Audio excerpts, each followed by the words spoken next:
okay? And this applies to so many different kinds of foods and even drinks. What is up, guys? Today we're going to be talking about daily habits that actually help you burn more fat while intermittent fasting. So without further ado, let's get right into it.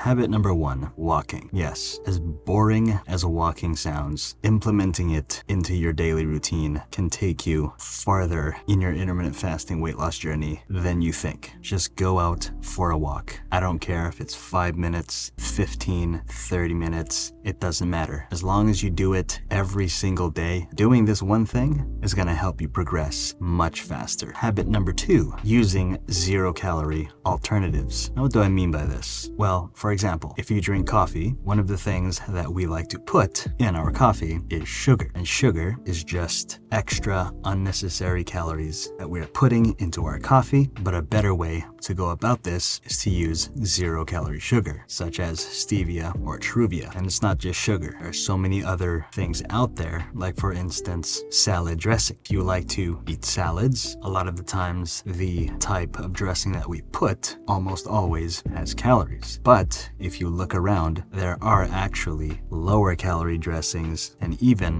0-calorie dressings. So that's what I mean by looking for alternatives, all right? And just to sort of further emphasize on what I'm trying to say here, even with bread, when you're looking for bread, sometimes you'll see that one slice is 100 calories. And if that's the kind of bread that you're buying, stop. Seriously, there are other options out there that are much lower in calories. So make it a habit of doing so. All right, next habit. Stop looking at how much time you have left. Now, I know what you're thinking. Well, how am I supposed to know when I'm supposed to, break my fast or start fasting? Just set an alarm, okay? You don't have to keep constantly looking at your phone, because sometimes, depending on the person, when you keep doing that, it can actually make you feel hungry. Okay, now I'm not saying everybody feels like that, just some people. And who knows, maybe that's the kind of person that you are. So try not to look at your time too much. On to the next habit. Similar to not checking your time too much, stop weighing yourself too often. What does that have to do with burning more fat? Well, sometimes when you weigh yourself, you're not always going to like what you see, especially when you have high expectations. And when those expectations are not met, if you are a human being, I'm going to feel discouraged if I'm not progressing. And when I'm discouraged, I want to quit. And if that's not you, then okay, sorry for mentioning it. On to the next habit. When it comes to tracking your calories or counting your calories, make it your priority to make sure you're doing it correctly. Now, what do I mean by this? Let's just take a box of cereal, for example. What a lot of people do when they eat cereal is they'll grab the box and then they'll just start pouring the cereal and then stop whenever they want. And once they do that, they assume that the amount of calories that it says on the box is how many calories they just ate, which if you're someone that knows how to actually count calories, you'd know that just isn't the case. If you look on the box, you'll notice that it has a serving size, and it's either going to be by grams or ounces. So the habit I'm talking about here is the habit of knowing proper serving sizes, okay? And this applies to so many different kinds of foods and even drinks. When you're eating cereal, measure it properly. When you're eating oatmeal, measure it properly. When you're drinking juice or you're drinking soda, measure it properly. But anyway, that's all I gotta say about that. And if you guys would like to learn more about intermittent fasting for weight loss, why don't you check out this video right here? And as always, guys, if you enjoyed this video or are new to the channel, consider subscribing if you haven't already, and tap that notification bell so that you never miss out on any future videos. Also, don't forget to give this video a like if you found it helpful, and comment down below letting me know. Are you going to start implementing these daily habits? And with that said, I will see you guys next time.